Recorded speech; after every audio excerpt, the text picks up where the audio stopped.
Hey everyone, this is Seth from the Horror Syndicate, and this is another episode of BrundleFly's Rankings and Reviews. And tonight I'm going to be doing another individual review, and this is of the 2014 werewolf movie called Late Phases. Now,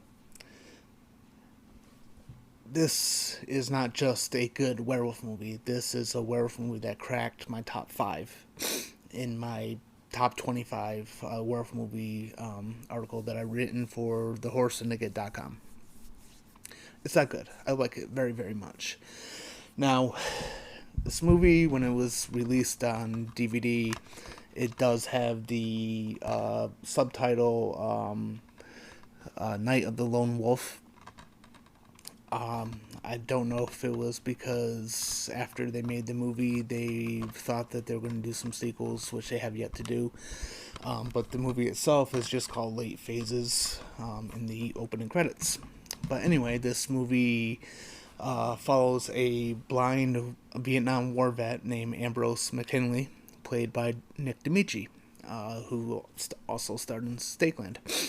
And the movie begins with Ambrose being moved to a retirement community called Crescent Bay, which is on the outskirts of some town, I believe, possibly in New York. I think that's where they filmed it. And on his first night there, a werewolf attacks his elderly neighbor and then comes after him. And he is saved by his CNI dog named Shadow. Shadow is severely wounded, and Ambrose has to put him down.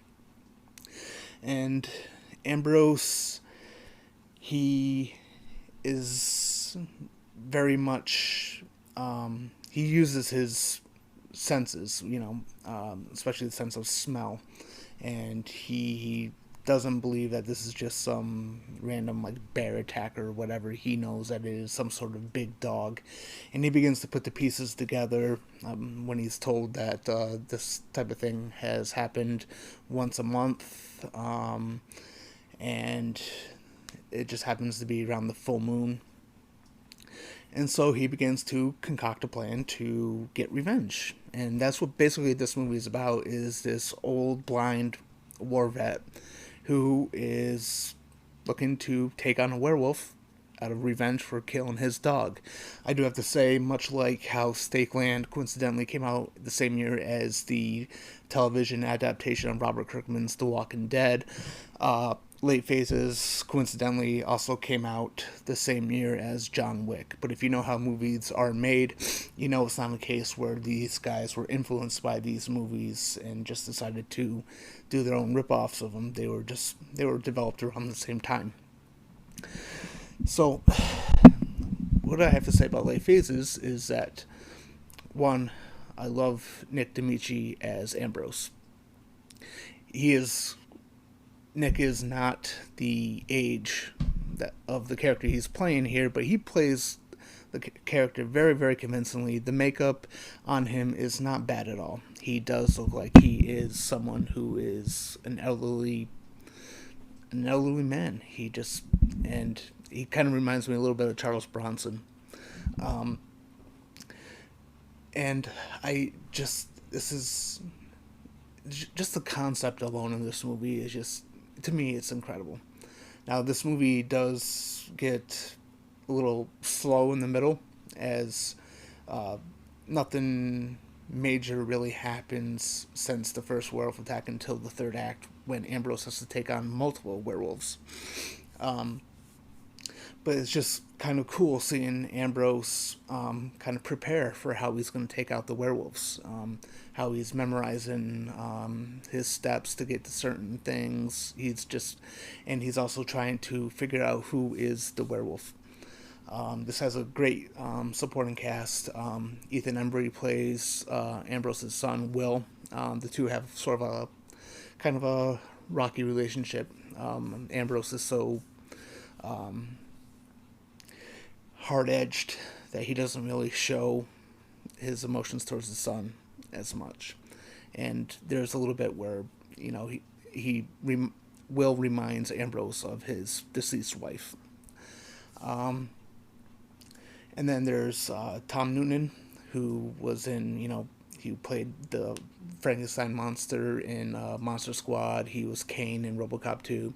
He's in this, and he's a very likable supporting character. He's a local priest that has a few interactions with Ambrose, and he's actually someone who Ambrose initially suspects as being the werewolf.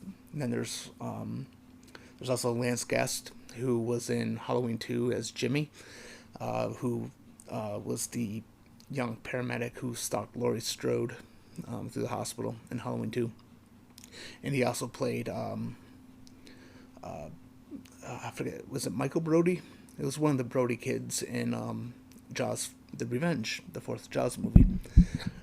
He is in it, and everyone just does a really good job here. And this is just, it's just a really fun movie to watch. There's one particular scene that I really like, and it's on this shuttle bus that's going to the local church. And there's like this trio of elderly ladies who don't necessarily get along with Ambrose, and their interactions together are really fun. How Ambrose talks to these ladies, but they are complaining on the shuttle bus to Lance Guest about how Ambrose makes them feel uncomfortable. And you can see in the background behind Lance Guest, you can see Ambrose just sitting there leaning forward. He's got his shovel that he uses as a walking stick. And the way if you pay attention, the way he's holding the shovel, he has his middle finger like this towards the older ladies as they're complaining about him. I thought that was kind of funny. And the third act of this movie is fucking awesome. Pretty much right when you get to the revelation of who the werewolf is, it's just non-stop awesomeness. And then there's multiple werewolves. Ambrose gets wounded, and when he takes out the werewolves, it's very brutal. And Ambrose himself takes quite the fucking beating, I'll tell you that. So the third act is just amazing. As far as the werewolves themselves, I have to say I'm not usually a big fan of computer-generated transformation scenes. I'm very much a fan of The Howling and American Werewolf in London, or even Silver Bullet. I like the practical effects. I'm much more of the old school practical effects type of guy. But here they didn't bother me as much as normal. And I think that could possibly be with the way that the sequence is filmed, where the camera kind of moves around the room. So it's, the lead antagonist transforming, and also the reaction of someone who just happens to be in the same room as him as he's transforming. And so I thought it was a pretty cool sequence. The werewolf designs themselves, they're not bad. I know that they get some mixed reactions from some people, especially werewolf fans. They do have like a sinister look to them, but they're not as good as some of the other werewolves we've seen on screen, but it's much better than other werewolves we've seen on screen. So overall, I think this is a really good movie, especially if you're a werewolf fan. It's definitely worth checking out. The acting is good, in my opinion. The acting is really good, especially from Nick D'Amici, who I feel is a underrated actor. I know I said that fact in my Stakeland video, but I'm repeating that fact because he convincingly pulls off the role of this old retired war vet. And and the action sequences, again, third act is a really good sequence. It really ties up the movie quite a bit. The score, I really like the score for this movie. It's very it really helps the atmosphere of the movie. So overall, I would say definitely check it out. If you do happen to come across it, say at like a Walmart or something, just beware. It does have Night of the Lone Wolf in big font in late phases and small font above it, but it is late phases.